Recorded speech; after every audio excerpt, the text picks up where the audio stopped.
Hi, Diane. It was great watching your video.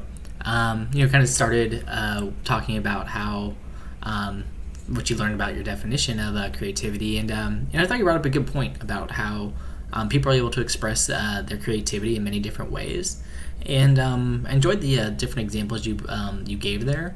You kind of started with like some of the more traditional type of ways that people might be more familiar with, like with your cousin who's a ballet dancer, and your boyfriend is a mechanical engineer.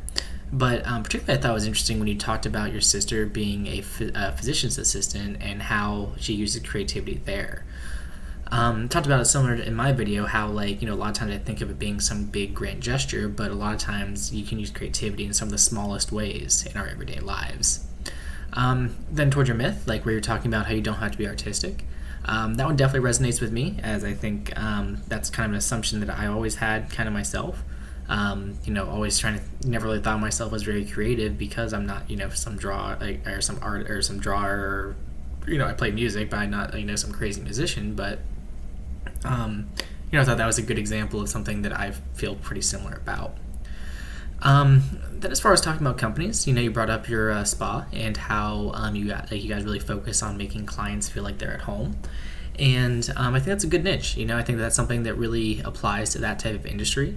And I see how, how that would be something that would help to make you guys be successful.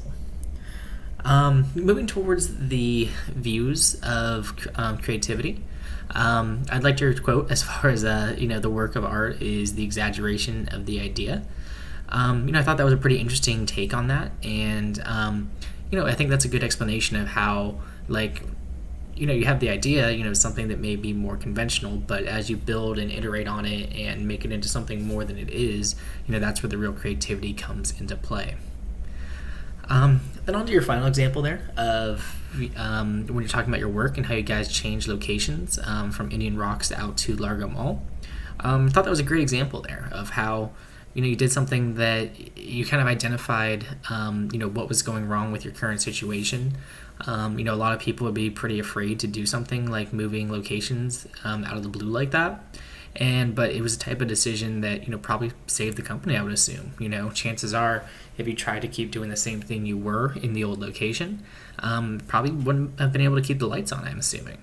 And so it was a great idea to kind of identify where you could increase the traffic and what made most sense for your type of business.